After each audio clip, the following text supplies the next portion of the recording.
Olá, queridos. Então vamos mais um capítulo do livro A Psiquiatria de Deus. E hoje então vamos com o quarto mandamento. Lembra-te do dia do sábado para o santificar. Todos esses mandamentos da lei de Deus são de importância vital. Todavia, na ocasião que o Senhor os deu a Moisés, alongou-se mais a respeito desse quarto mandamento que dos outros. Empregou apenas 2 palavras para proibir o homicídio, mas fez uso de 97 em nossa versão para dizer: lembra-te do dia do sábado para o santificar. Em primeiro lugar, ele nos concita a nos lembrarmos do dia do Senhor. Cientificamente falando, ninguém se esquece de nada. Cada pensamento que nos ocorre fica registrado para sempre em nossa mente. Entretanto, na prática, nós podemos esquecer muitas coisas. Esquecemos nomes e datas, negligenciamos nossas responsabilidades e nos descuramos até mesmo de Deus. De algumas coisas nos esquecemos propositalmente por não serem tão agradáveis. De outras nos esquecemos porque a mente está voltada para outros assuntos. É o caso da guarda do dia do Senhor. Deus disse que o homem precisa santificar um dia da semana. Deixar de fazê-lo resulta em sofrimento para ele. Deus concedeu esse descanso ao homem em primeiro lugar como recompensa pelo seu trabalho. Quem trabalha merece descansar. Quando ignoramos esse dom de Deus, estamos lesando a nós mesmos. Em seu livro Rio Oriental, eu nunca consigo saber muito esses nomes em inglês, tá? Mas é um livro chamado Rio Oriental, que o autor cita as palavras de um velho judeu que diz, com referência ao dia do Senhor: creio ser este o melhor comentário que eu conheço sobre a guarda do dia do Senhor. Ele disse: o homem que trabalha não pelo pão de cada dia, mas para acumular riquezas, é um escravo. Foi por isso que Deus estabeleceu o dia de descanso, pois pela observância dele sentimos que somos diferentes dos animais de carga, que existem apenas para comer e trabalhar. Somos homens, o escopo do homem é esse dia, não o trabalho em si, mas o descanso que ele recebe como prêmio pelo seu labor.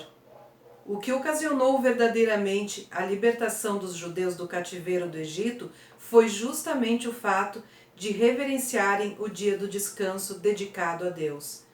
Foi por meio dessa prática que eles proclamaram sua condição de homens livres. Em segundo lugar, Deus nos proporciona um dia de descanso porque todos precisamos refazer nossas energias. Assim como uma pilha elétrica se descarrega e precisa ser recarregada, assim também nós nos desgastamos fisicamente.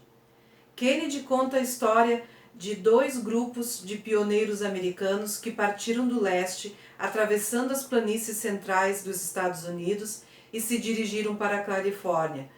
Um deles era guiado por um homem temente a Deus, o outro por um incrédulo. O primeiro parava todos os domingos para descansar e cultuar ao Senhor. O outro, ansioso demais para chegar ao ouro da Califórnia, não perdia tempo com paradas.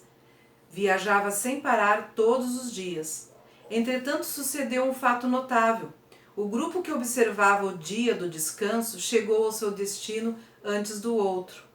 Já é fato comprovado em nosso próprio país que trabalha-se mais em 6 dias, ou mesmo em 5, do que em 7. Uma pessoa fisicamente exausta é totalmente improdutiva. Do mesmo modo, precisamos recondicionar a alma. Um grupo de exploradores americanos foi para a África. Naquele continente, contrataram alguns guias nativos. No primeiro dia da viagem, eles avançaram rapidamente. O mesmo aconteceu no segundo, no terceiro e nos dias subsequentes até o 6º dia. No 7º, porém, os guias permaneceram assentados debaixo de uma árvore. Vamos, gritaram os exploradores. Hoje nós não vamos ir, replicou um dos nativos. nós descansar para a alma ficar um dia com o corpo. Foi por isso que Deus disse: lembra-te do dia do sábado. Às vezes perdemos tanto tempo discutindo a respeito das coisas que não podemos fazer no domingo, que nos esquecemos das que devemos fazer. Deus nos concedeu este dia para que tenhamos oportunidade de desfrutar algumas das melhores e mais importantes realidades da vida, e não para que fosse um dia de proibições. Um velho mineiro disse certa vez a uma pessoa que o visitava: eu deixo as mulas ficarem fora da mina uma vez por semana, para evitar que fiquem cegas. Aquele que não se afasta um pouco das suas atividades diárias, ficam cegos da alma. O grande filósofo não vou saber dizer. Mas um grande filósofo disse: fanático é aquele que perdeu de vista seus objetivos, mas redobra seus esforços para atingi-los. Grande parte da atividade incessante que testemunhamos hoje é realizada por gente sem alvo e sem propósito. Deus afirma que nós precisamos separar um dia por semana para que possamos preservar nosso objetivo. O homem que não cultua a Deus regularmente é como um par de óculos por trás do qual não existem olhos. Em meu ministério pastoral, tenho conhecido muitas pessoas que perderam o controle dos nervos.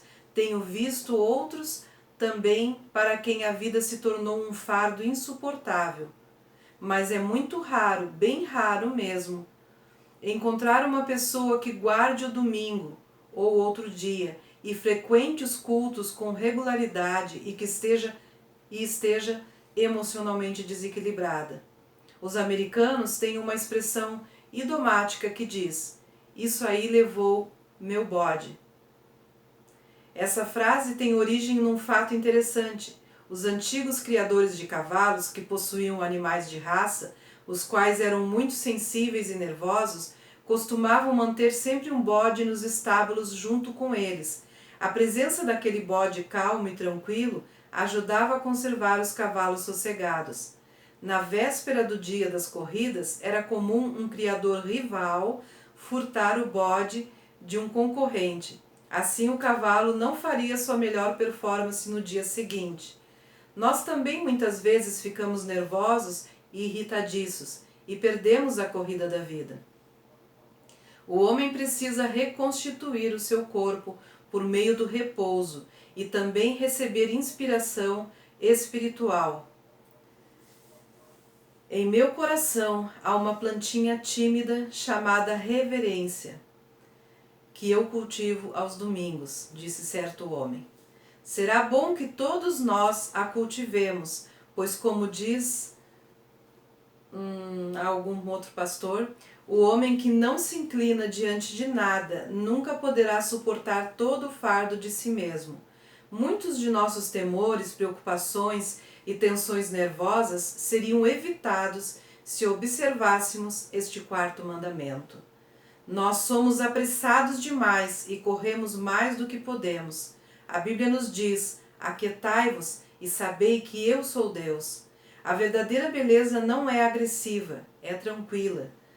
Nossas melhores disposições não são barulhentas. Os apelos da divindade ao homem são sempre em uma voz mansa e suave. O retrato que o Novo Testamento nos dá de Cristo é: eis que estou à porta e bato. Se alguém ouvir a minha voz e abrir a porta, entrarei em sua casa e cearei com ele e ele comigo. Apocalipse 3:20. Deus não é importuno, não invade a vida de ninguém sem ser convidado. Ele é reservado e cortês. Nós precisamos de um dia para ouvir uma voz como a dele, um dia em que concedamos audiência ao Deus Altíssimo. Assim como se constroem telescópios para se obter uma visão melhor dos astros, assim também, desde os primórdios da civilização, os homens vêm construindo templos e dedicando um dia certo ao culto, a fim de obter uma visão melhor de Deus e dos ideais mais elevados da vida. Lembra-te do dia de sábado para o santificar, disse o Senhor. Ok? Até a próxima.